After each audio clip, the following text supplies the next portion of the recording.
when you're a competitive athlete, you learn very quickly how strong you are or how energetic you are, all of those things. But it could very well be that there's a lot of people who have an equally as good a body as you have, that performs just as well, that is as muscular, let's say in bodybuilding, has exactly the same kind of proportions in all of those things. So the question really is what puts you over the top? It is the mind that really creates the body. It's the mind that makes you really work out the 4 or 5 hours a day. It is the mind that visualizes of what the body ought to look like as the finished product.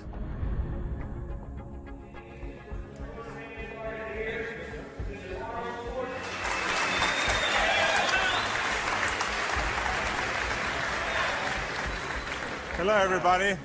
For the last 2 years, I've been doing exhibitions like this all over California in various institutions, in prisons, in hospitals and so on.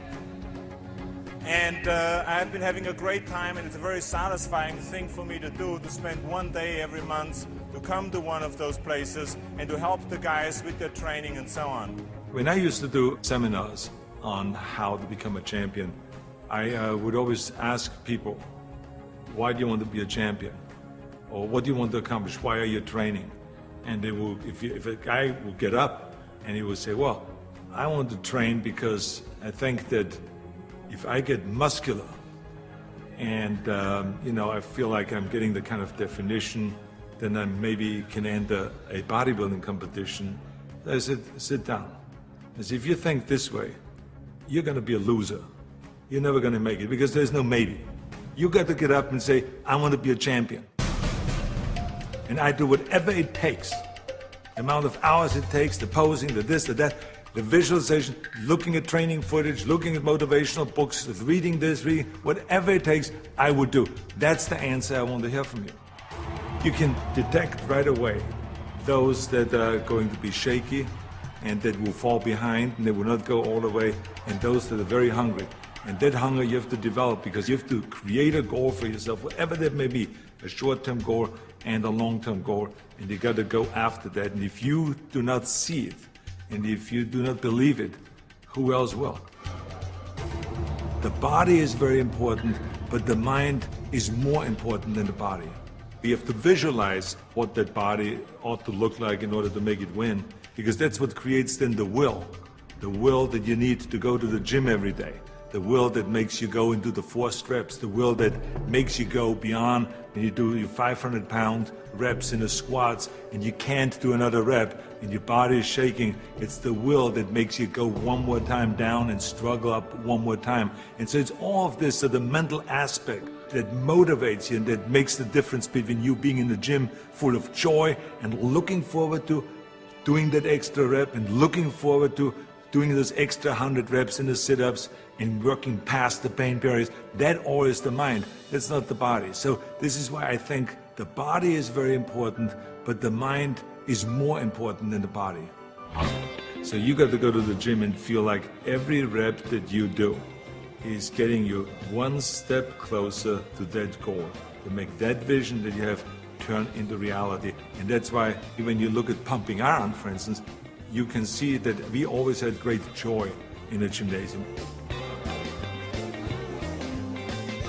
And people always were saying, why would you laugh and have a good time?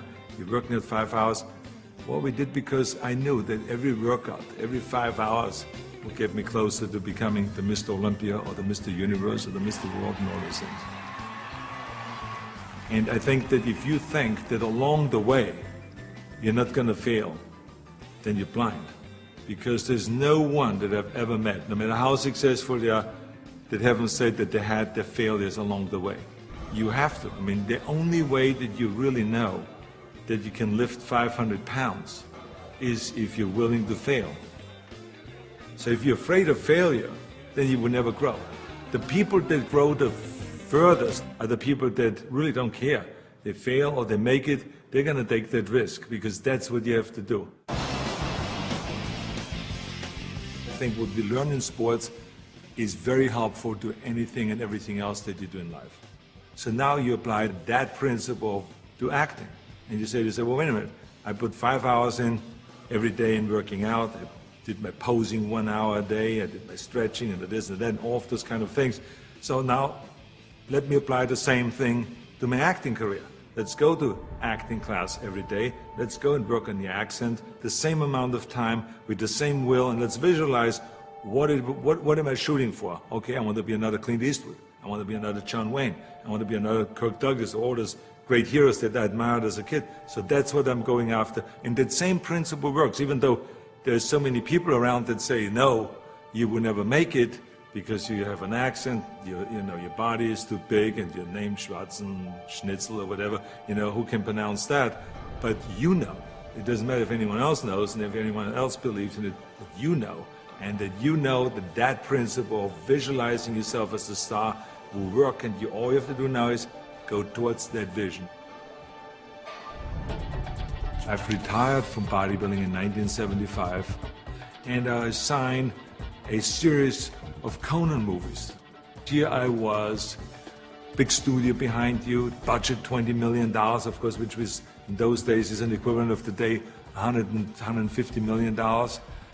I was going to Australia to be a judge at the Mr. Olympia competition. But then all of a sudden, I thought, I should compete.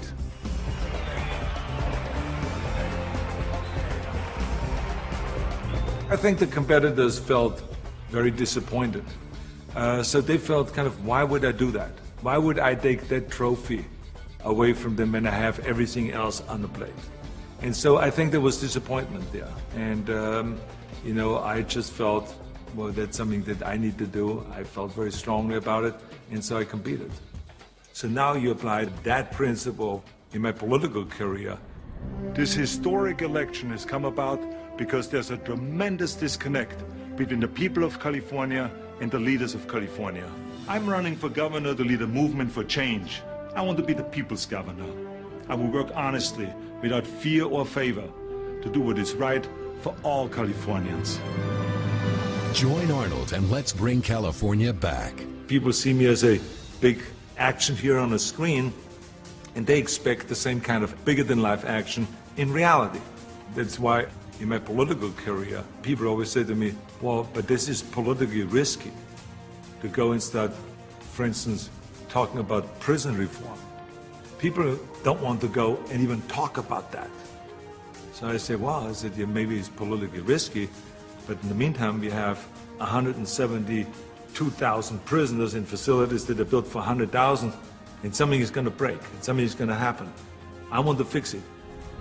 I feel very strong that I can bring people together. I feel very strong that I could unite Democrats and Republicans, all of those things. And I knew exactly what needed to be done to turn the economy around, to bring jobs back, to bring businesses back, to reform, workers' compensation, and to do all of those things. I knew there's certain things that we have to do to turn the economy around and to make people in California feel like that this is, in fact, a golden state. And true enough, after I have announced, and after I ran, and after I won, all of the things that I've planned became a reality. I always use bodybuilding as an example for a lot of things that I do. If it is talking about the budget, if it's talking about the environment, if it's talking about prison reform, somehow I always get in my experience of what I've learned in bodybuilding and then somehow tie it in of what I'm doing today. I have learned a tremendous amount, and every day still is a learning experience.